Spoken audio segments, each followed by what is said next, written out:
আমরা কি বললাম? গুরু ব্রহ্মা গুরু বিষ্ণু গুরুদেব মহেশ্বরা। এইখানে গুরুদেবকে ব্রহ্মার মতো জ্ঞান করতে হবে, গুরুদেবকে বিষ্ণুর মতো জ্ঞান করতে হবে, গুরুদেবকে শিবের মতো জ্ঞান করতে হবে। গুরু যদি সাক্ষাৎ মহেশ্বরী হয়, একটু পটাশিয়াম সায়ানাইড এনে দিয়ে দেখি খেয়ে কোন দেখা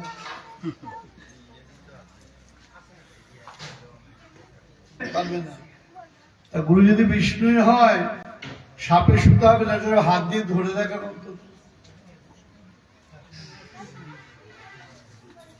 এই ভাবনাগুলো তাহলে আমাকে কেন বলা হয়েছে?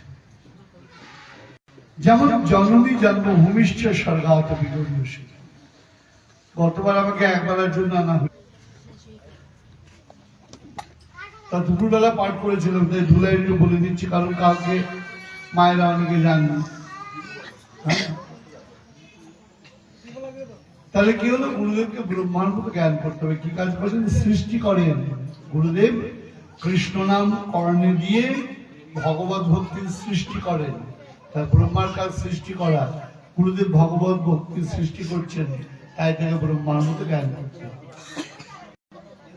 আবার গুরুদেবের কাজ শুধু ইঞ্জেকশন দেওয়া নয়, আর মন্ত্র দিয়ে চলে গেলাম আর কোনো খবর নেই তা বললে হবে না। গুরুদেবের কাজ কি? পালন করা। মালি যেমন গাছ রোপণ করে জল সার দিয়ে সেটাকে বড় করে, গুরুদেবের কাজ ভক্তির যে বীজ রোপণ করবেন, উপদেশ দিয়ে, ভগবত কথা শ্রবণ করিয়ে, কীর্তন দিয়ে সেটাকে বড় করবেন। এই জন্য তিনি বিষ্ণুর কাজ করেন বলে তাকে বিষ্ণুর মতো চিন্তা করা বলা হয়েছে। আর মহেশ্বরের কাজ ধ্বংস করা। আমাদের খারাপ যে ম্যাটেরিয়াল, খারাপ যে জিনিস, সেগুলো গুরুদেব কি করেন? ছেটে ফেলে দেন। তোমাদের হয় না?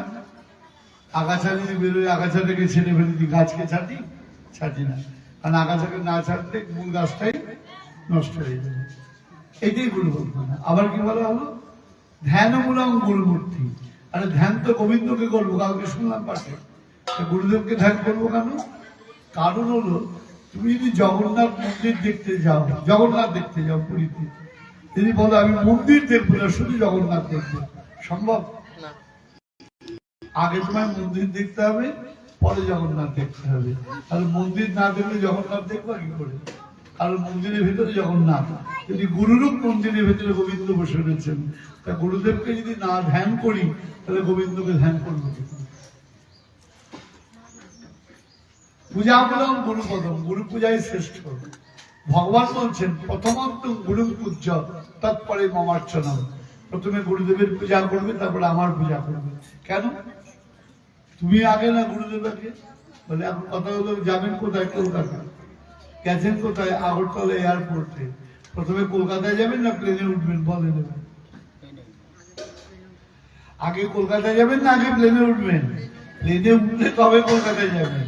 তাহলে লক্ষ্যটা কলকাতা, মূল আমাদের আলোচনার বিষয় কলকাতা। প্লেনে না উঠলে যাইতে পারতাম না, এই জন্য প্লেনে আগে ওঠা, কলকাতায় পরে যাওয়া। তা গুরুদেব বললেন এরোপ্লেন, তাকে পূজা করলে, আশ্রয় করলে তিনি গোবিন্দরূপ কলকাতায় নিয়ে যাবেন। তাই আগে গুরু পূজা, পরে গোবিন্দ পূজা।